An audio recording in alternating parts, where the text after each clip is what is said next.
Hello दोस्तों, स्वागत है आप सभी का हमारे यूट्यूब चैनल साइंस जी के एंड जिसमें दिल्ली पुलिस कांस्टेबल एग्जाम 2023 14 नवंबर की थर्ड शिफ्ट का भी एग्जाम खत्म हो चुका है।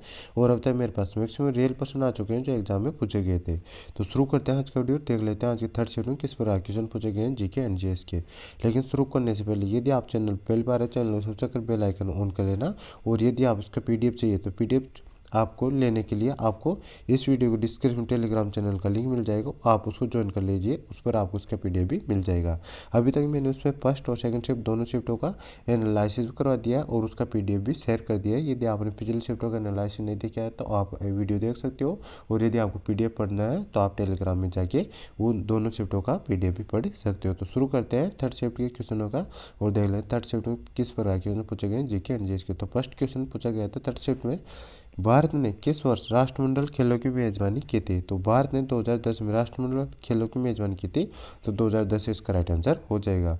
और यह पहली बार था जब भारत ने खेलों की मेजबानी की है, और केवल दूसरी बार यह है आयोजन एशिया 1998 में कुआलालंपुर पहला था, मतलब कुआलालंपुर में हुआ था ये पहला वाला, और दूसरी बार ये भारत में आयोजित हुआ था। तो ये फैक्ट आपको ध्यान रखना है ये। और इसके बाद बात करें तो इस खेलों में 71 राष्ट्रमंडल खेलों संघों ने भाग लिया था, और भारत ने कुल 101 पदक जीते, जिसमें से 38 स्वर्ण पदक शामिल थे, और जिसमें वो ऑस्ट्रेलिया के बाद दूसरे स्थान पर खेलों में को समाप्त करने में सक्षम रहा था। तो इफेक्ट भी आपको ध्यान रखने। इस पर नेक्स्ट क्वेश्चन पूछा गया था, विश्व का सबसे बड़ा डेल्टा कौन सा है। तो सुंदरवन डेल्टा है, तो सुंदरवन डेल्टा इसका राइट आंसर हो जाएगा।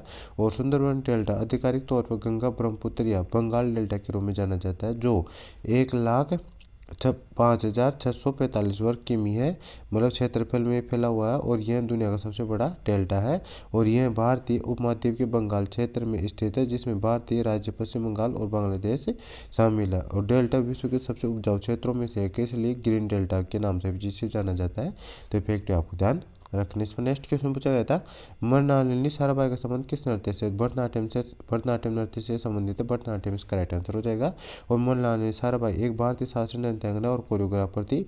उन्होंने प्रसिद्ध भारतीय वैज्ञानिक विक्रम साराभाई से शादी की थी। और मृणालिनी साराभाई को पद्मश्री 1965 में और पद्म भूषण 1992 की प्राप्त करता थी। तो ये फैक्ट आपको ध्यान रखने। इसमें नेक्स्ट क्वेश्चन पूछा गया था, क्रिप्स मिशन किस वर्ष आया था। तो 1942 में आया था, 1942 इसका राइट आंसर हो जाएगा। और इसमें स्टेफोर्ड किस ब्रिटेन में विंस्टन चर्चिल की गठबंधन सरकार में श्रम मंत्री थे। तो ये फैक्ट आपको ध्यान रखना। और क्रिप्स मिशन 22 मार्च से 11 अप्रैल 1942 तक भारत आया था, और इसका उद्देश्य द्वितीय विश्व युद्ध में ब्रिटिश युद्ध के लिए भारतीय सहयोग प्राप्त करना था। तो इफेक्ट आपको ध्यान रखने। इसमें नेक्स्ट क्वेश्चन पूछा गया था, भारतीय सिविल सेवा यानी आईसीएस इनमें से किस ब्रिटिश अधिनियम द्वारा शुरू की गई थी। तो भारतीय सिविल सेवा 1853 के चार्टर अधिनियम के द्वारा पेश की गई थी। तो 1853 का चार्टर अधिनियम इसका राइट आंसर हो जाएगा।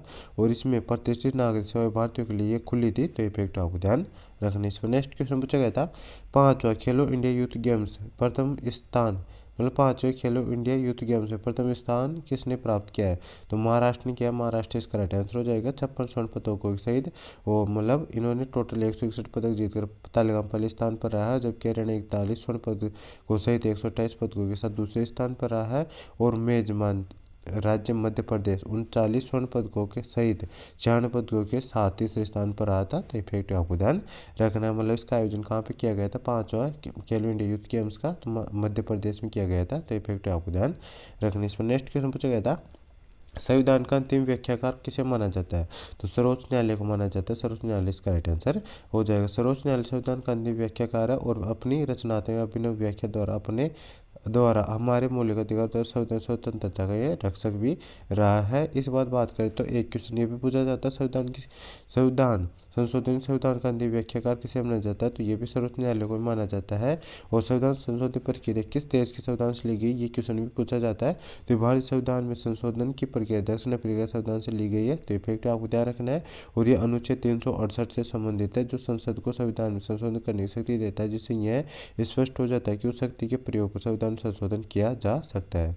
और 1950 में इसकी स्थापना के दौरान इसे संविधान में जोड़ा गया था। तो इफेक्ट आपको ध्यान रखना। इस पर नेक्स्ट क्वेश्चन पूछा गया था, ट्रिपल पी की फुल फॉर्म क्या होती है। तो वह परचेजिंग पावर पावर पेरिटी इसकी फुल फॉर्म होती है, तो ये इसका राइट आंसर हो जाएगा। और ये क्या होती है, तो देशों के बीच आर्थिक उत्पादकता और जीवनी स्तरों की तुलना करने का एक लोकप्रिय वर्त आर्थिक मैक्रो इकोनॉमिक विश्लेषण है। मीट्रिक परचेजिंग पावर पेरिटी है, तो इफेक्टिव आपको ध्यान रखने। इस पर नेक्स्ट क्वेश्चन है, मेरा संघर्ष नामक आत्मकथा किसके द्वारा लिखी गई थी, तो मेरा संघर्ष ये नामक पुस्तक का रचनाकार एडोल्फ हिटलर था, तो एडोल्फ हिटलर इसका राइट आंसर हो जाए। इसमें नेक्स्ट क्वेश्चन पूछा गया था, हाई कोर्ट किस अनुच्छेद तहत रिट जारी करता है, तो उच्च न्यायालय के पास अनुच्छेद 226 के तहत मौलिक अधिकारों के परिवर्तन के लिए निर्देश आदेश या रिट जारी करने का क्षेत्राधिकार प्राप्त है, तो अनुच्छेद 226 इसका राइट आंसर हो जाएगा। एक उच्च न्यायालय को मौलिक अधिकारों के परिवर्तन के लिए और किसी अन्य उद्देश्य के लिए आदेश या रिट जारी करने का अधिकार है, जिनमें शामिल है, मतलब कौन कौन से रिट शामिल है, तो इसमें फर्स्ट आती है बंदी प्रदर्शन, परमादेश,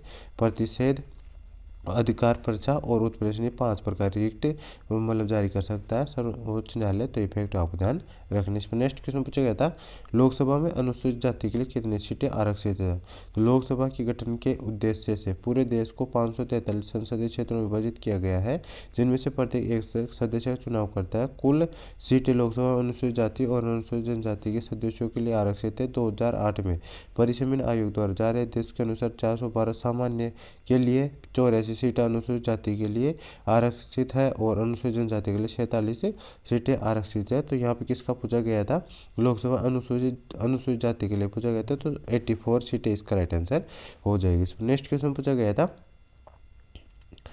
अनुच्छेद 356 किससे संबंधित है, अनुच्छेद 356 ये राष्ट्रीय आपातकाल से संबंधित है।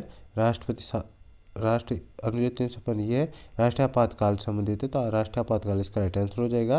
और यह अनुच्छेद एक साधन है जो केंद्र सरकार किसी भी अशांति जैसे कि दंगे जिनसे निपटने में राज्य सरकार विफल रही हो, तो दशा में किसी राज्य सरकार पर अपना अधिकार स्थापित करने में सक्षम बनाता, ताकि नागरिकों और शांति के कारणों का निवारण कर सके। और भारतीय संविधान में 3 प्रकार के आपातकालों का उल्लेख है, जो अनुच्छेद 352 से लेकर 360 तक उनका उल्लेख दे रखा है। फर्स्ट आता है राष्ट्रपति शासन, अनुच्छेद 352, सेकंड आता है राष्ट्रीय आपातकाल, अनुच्छेद 356, और थर्ड आता है वित्तीय आपातकाल, अनुच्छेद 360। तो ये फैक्ट आपको ध्यान रखने। इस पर नेक्स्ट क्वेश्चन है, सेम पुस्तक के लेखक कौन है, तो सलमान रुश्दी का तीसरा ये उपन्यास है, तो सलमान रुश्दी इसका राइट आंसर हो जाएगी। यह 1983 में प्रकाशित हुआ था और यह आर्टिफिशियल देश विभाजनों की समस्या, उनके निवासियों को मिलीभगत और उत्तर उपनिवेशवाद की समस्याओं से निपटने की इच्छा से लिखा गया है। और यह पुस्तक जादू यथार्थवाद की शैली में लिखी गई है। और इस पुस्तक का केंद्रीय विषय यह है कि शर्म करने से हिंसा होती है, तो इफेक्ट आपको ध्यान रखने। इसमें नेक्स्ट क्वेश्चन पूछा गया था, कुंभ का मेला कहाँ आयोजित होता है,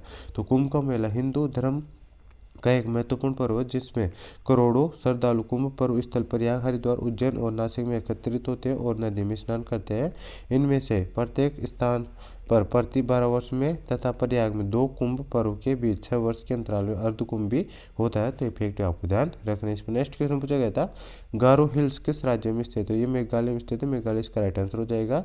और ये भारत में गारो खासी श्रृंखला के हिस्सा मेघालय में है, तो ये भी आपको ध्यान रखना। और यह श्रृंखला मेघालय उपोष्ण कटिबंधीय वन पारित क्षेत्र का हिस्सा है। गारो स्थानीय स्तर पर परम स्वयं को एक चीख कहते हैं।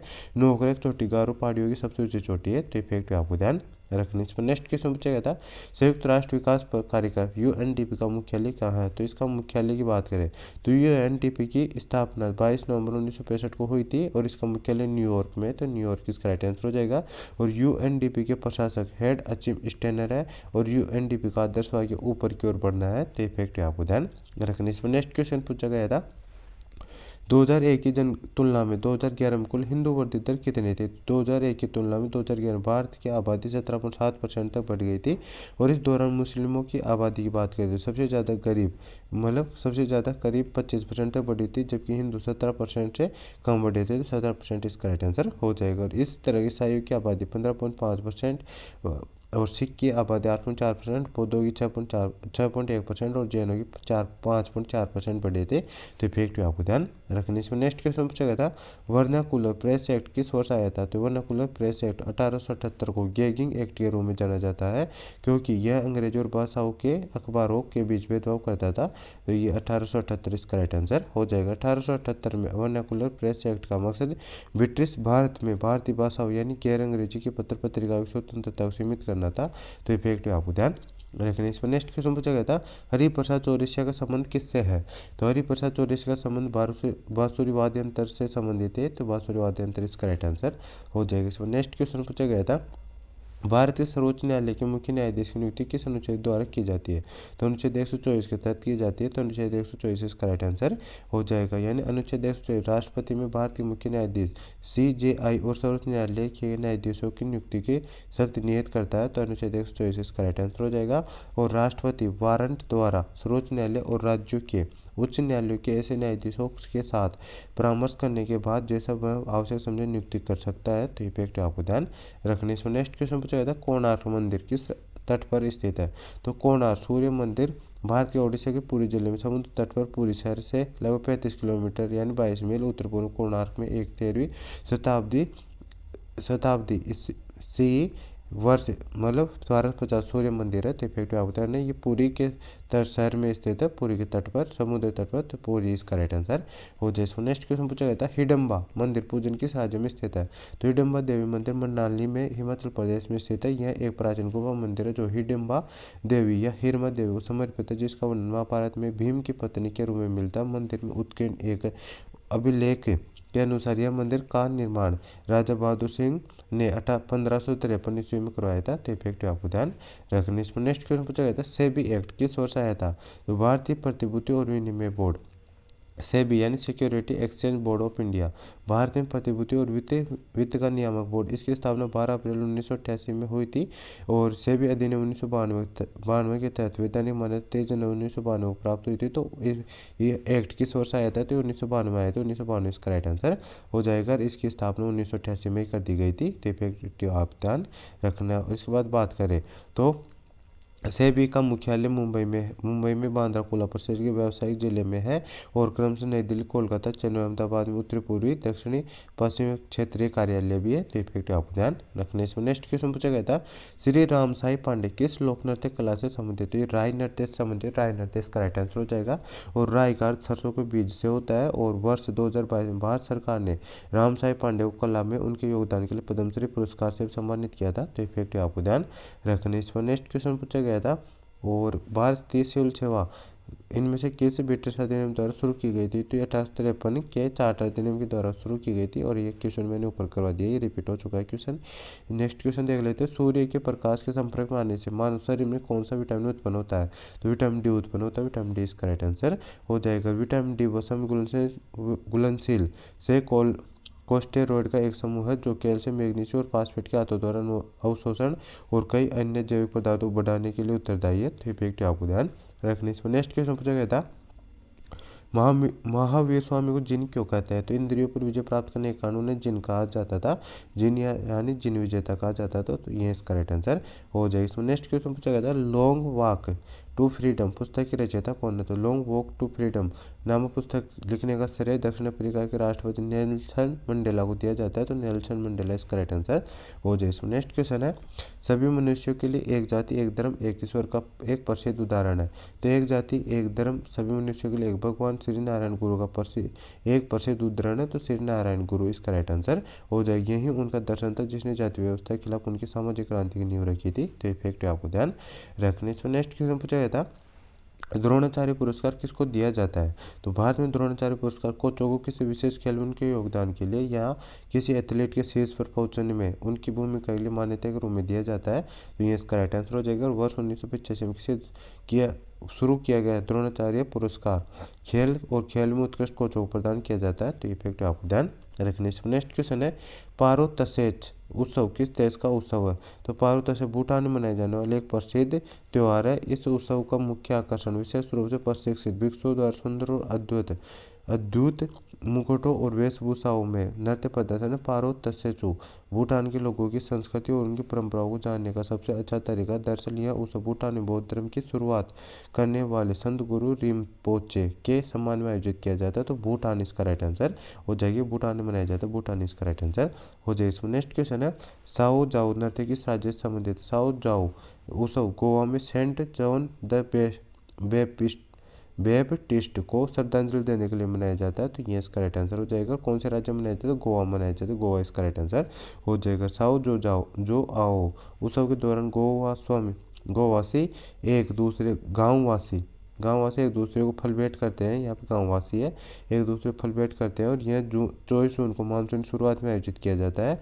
और सेंट जॉन मदर मेरी की ये रिश्तेदार थे। तो ये फैक्ट आपको ध्यान रखने। इसमें नेक्स्ट क्वेश्चन पूछा गया था, किस बजट में वित्त मंत्री ने उदारीकृत विनिमय दर पर प्रबंधन प्रणाली की घोषणा की थी? तो यूनियन बजट 1992-93 में की थी। तो ये इसका राइट आंसर हो जाए। इसमें नेक्स्ट क्वेश्चन पूछा गया था, शब्द समाजवादी और पंथनिरपेक्ष को किस संशोधन अधिनियम के माध्यम से प्रस्तावना में जोड़ा गया था? तो 42वें संविधान संशोधन के माध्यम से जोड़ा गया था।